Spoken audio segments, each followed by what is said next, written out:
Welcome to Coffee Break with Trail Youth. This is Kristen, and today we are going to be concluding our series on suicide and taking a deep look at the survivors and their stories of suicide. So joining me today is Emily Ridout and Baly, and they have agreed to be able to share their stories. Emily lost her brother-in-law who took his own life, and Baly lost his brother. So I'm going to turn it over to you, Emily, first, and if you could just start sharing your story with us. Yeah, thanks for having us. So we lost Nicholas when he was 24 years old. This was 5.5 years ago. And Nicholas, I grew up with him, so I adored him at a very young age. And Nicholas was a phenomenal musician and artist, and he brought a lot of light and life and creativity into our life. And Nicholas really challenged us. He looked at the world so different, and it was not always easy, but it really allowed our family to see the world through a lens that we really needed to see it, and I really miss him for that. Thank you. Baly? Again, thank you for having us here. We're grateful to get to share our perspective and story. My brother Cody was 16 at the time of his passing, and I was 12 at the time. Cody was a junior at Mount Sinai High School, and he was the type of student, type of guy that was the strong protector. He was a state wrestler, the leader of the student section at the Friday night football games, was the guy that seemingly had tons of friends and was popular and fit into that role really well and was proud to. And I'm the youngest of four boys, and he's the second of the four. And within our family unit, he was the strong protector one. He was the one that we knew would have our back at any given time and would drop everything in a second. And that was just Cody's role in my life. And Cody had been struggling with mental health and thoughts of suicide. For about a month. He had told my parents that he was having those thoughts, and my parents took the right steps that one is supposed to take when that sort of thing arises. They sought out medical help and guidance and medication, and did all that they could. And it was in a moment, a way that I often phrase, as this is suicide is a mental health crisis. It was in a moment where my brother's brain seemingly overpowered itself, is often how I phrase it and how I imagine it in my mind, in a moment of unimaginable isolation and loneliness and pain, and that he took his life. And then as a family, he actually, the first responders were able to resuscitate him there on the scene, and he was taken to a hospital. Where as a family we had about 5 days with him in a coma while he was in the hospital, and just 5 days of trying to wrap our minds around what had happened, and that was the first time that I had even thought about my brother in that way. And so during those 5 days, it was just me at 12 years old trying to grapple with this new understanding of what my brother had been going through silently in his own mind, and how I had missed it, and what I had done wrong. And on the 6th day, as he was in the hospital, the doctors came to my parents and our family and presented us with the choice to remove Cody from the medical machines that were keeping his heart pumping, or to keep him on and just see. And we made the difficult choice of removing him after no signs of improvement. And within about an hour, the doctors told us that we should go in and say our final goodbyes. So one by one, we each went into his room. And there's few moments in my life that I remember as vividly as walking into my 16-year-old brother's hospital room at 12 years old, and climbing into his bed and laying my head on his chest and just saying, I love you. And then I said, I'm so sorry. And it's been 9 years since that day, and it's been 9 years of reflecting back on that simple phrase of I'm sorry.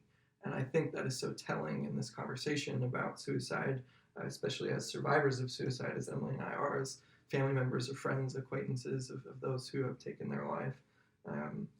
At 12 years old, I somehow felt that it was my fault. And I felt that my brother's passing and him taking his own life was my fault. And I, even to the point where my final words to him were, "I'm sorry that I didn't do more."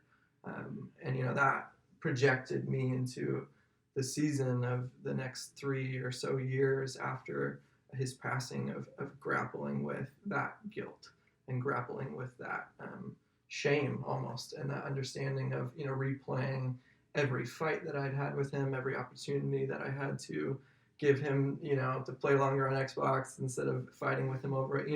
The little minuscule things that I replayed over in my mind over and over again.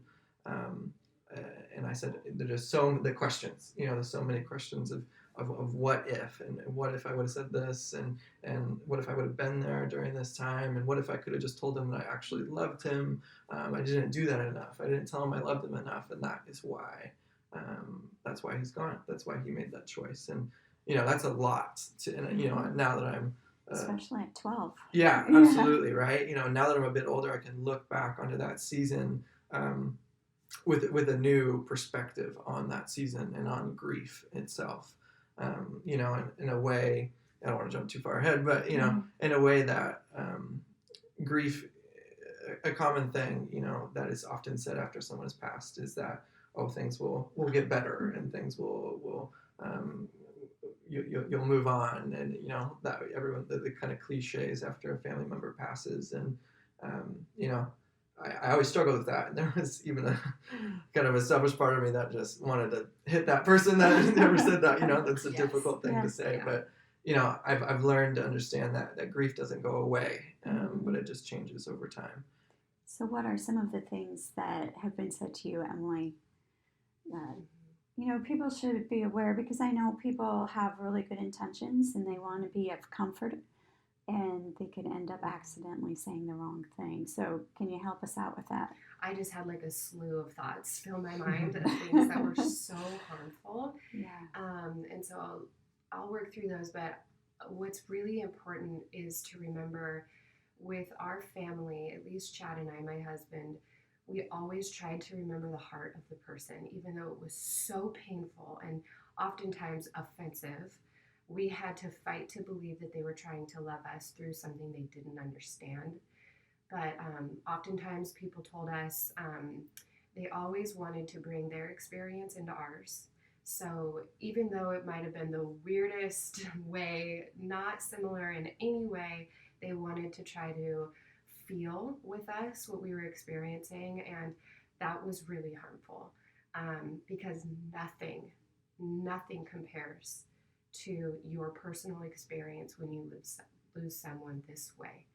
And so what was really helpful was when people told us, like, we can't fathom the pain that you're experiencing, and then allowed us to talk about it or not, and not try to connect to the pain in their own personal way. Right. I can't think of a single time that was helpful, if I'm being really honest. Mm-hmm. And the other really big thing was people didn't know if they should reach out.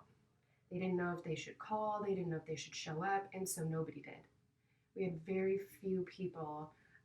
I shouldn't say nobody did. Our close friends and family were showing up all the time, but it was kind of that second layer of people in our life that, they didn't know what to do with us. And the way that the community saw our family had changed very drastically in a moment, where we were once something, untouchable, I think, and now we're broken, and really broken. And so I have a commitment in my life. When something really hard has happened to someone in my world, I will show up. Even if they, don't know if they want me, unless they say no, I will show up and let them tell me to go home. That's fine. It's not about me. If they can't handle me, fine. If they need space, great. But I won't risk them being alone in their suffering. And then kind of one of the other big things is we had a lot of friends and family ask us when we would be normal again. And this would be like 6 months down the road, like, when are you guys going to stop suffering? When are you guys going to stop acting this way. And it was never meant to be hurtful, but it was so hurtful. And often what it came down to, especially for me, as I tried really hard to protect the family, protect the Ritouts, and create a space. Like, I kind of wanted to be a sounding board before people got to the Ritouts with insensitive things. So I often recalled C.S. Lewis's book, A Grief Observed, and he talks about it more beautifully than really anything I had experienced to put words to it. And he says that losing someone you love in a way they're not meant to go is like losing a limb. It's like somebody cutting your leg off at your knee, and the only thing is nobody can see that your leg is gone when you're in grief. When your leg is actually gone, people can look and go, wow, I don't expect them to walk the same. But when you're in grief, they don't see. They have nothing to look at and go, well, clearly they're going to be different. And so slowly with friends and family, we would explain, we're not going to be the same. We've lost something so precious in our lives. We're not going to function the same. We are going to survive, and we are going to heal to the point where we will probably even be able to walk again. But we'll walk with a limp, and it's going to be hard to get there. So give us patience and grace. Yeah, and just to add on to what Emily's saying, I think a helpful way that I think of grief and deal with grief, as I said earlier, that the grief never goes away, it just changes over time, is someone once explained to me about to think about grief in terms as a person, to personify grief itself.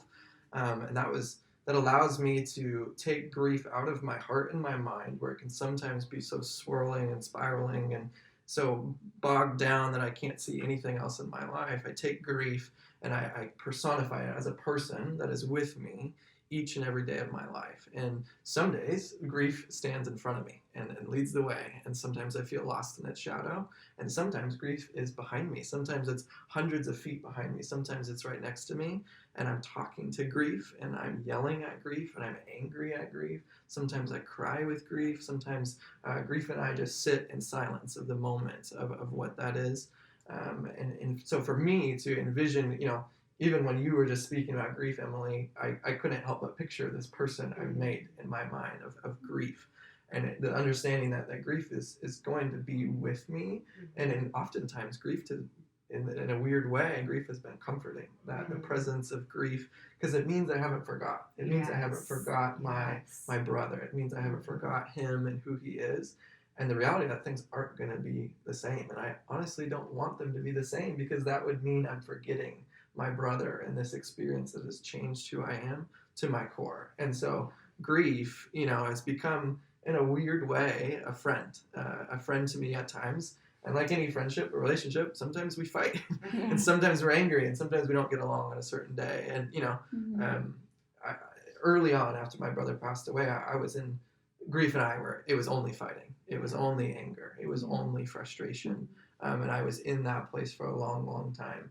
Of dealing with the guilt and the shame and the anger and the questions. Who were you angry at? Were you angry at yourself? Were you angry at your brother? Yeah. Or were you just angry at the situation? Yeah. Yes. Yes, to all of the above. I was angry at myself, angry that I could have, or telling myself that I could have done more. And I was angry at Cody. I was angry for the choice that he made. And like Emily said, earlier, it's not about us, but I've often made it about myself. I was angry that Cody did this to me, did this to our family. How could you do this? And that's been something I struggle with, how to talk with, of that anger. And in complete honesty, I was angry at God. And I was raised in a Christian household on Christian morals, and the first time I remember praying was sitting by next to my brother's hospital bed, and I was angry at God and turned my back on that. And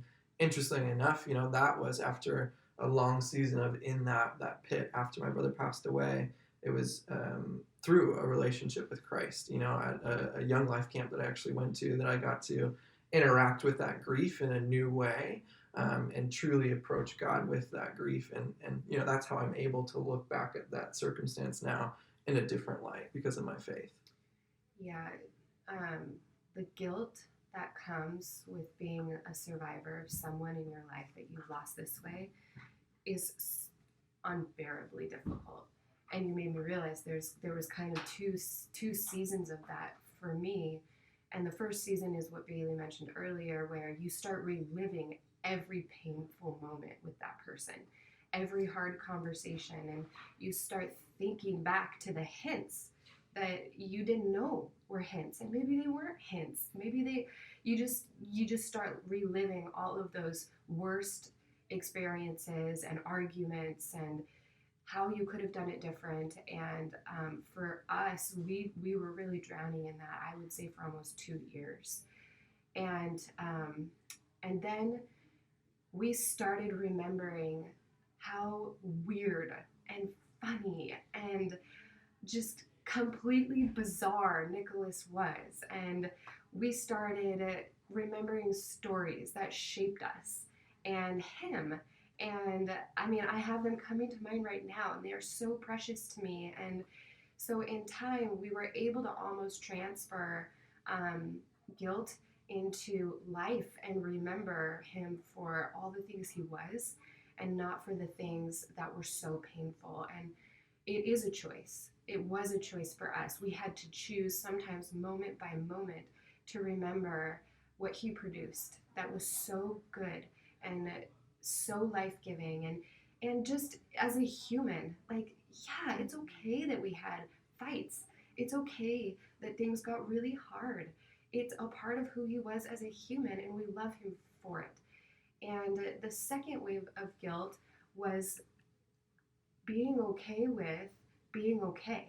Mm. And it's a big thing that I actually remember talking through with each of the readouts. It was in completely different seasons of the journey. Some of us, it was within months. Some of us, it was like 3 or 4 years before we were okay, trying to be okay. But then there was the guilt. Am I allowed to be okay? And does that mean I'm not honoring him? And I'm not loving him? And so then it was, yeah, how would Nicholas want us to exist today? And how can I honor him and love him and move away from this grief friend that I think of as only a burden? Yeah. And just be okay with the fact that it's beside me. It's going to be a part of my life. It's going to pop up. It's going to get heavier and it's going to diminish. And that's okay.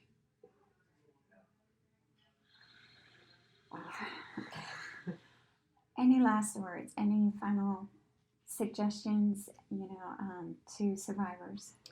Any last words of hope? Yeah. What was the hope that you carry? Yeah, I think for me, a big breakthrough for me, and I'll try not to be emotional, is some days I have to chant to myself, it's not your fault. It's not your fault. It's not your fault. And some days I believe it, some days I don't. And it changes depending on what headspace I'm in.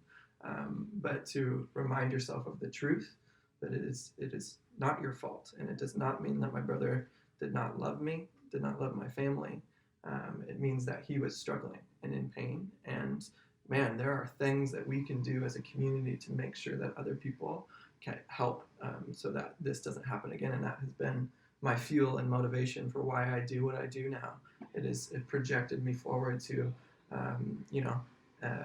be a light in people's life and share with them that there is help and point to the truth that there is a mental health crisis in our community that teens and adults are both struggling with, and all people at some point will be in a pit of despair. And what do we do as a community? Are we supporting one another? What mental health support are we providing for each other? So I would say, I have so much to say, and I would love to have conversations, and this is what I do, but it's not your fault, whether you believe it or not. It's not your fault, and that there is help, and there are things as a collective culture and community that we can do to normalize the conversation and break down the stigmas around mental health.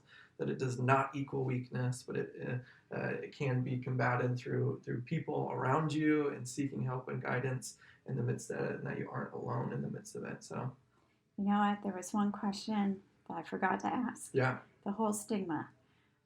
What is the stigma around mental health? It seems to be a very generalized term that we use a lot, but let's define it to something a little bit deeper so that way we all know what it is.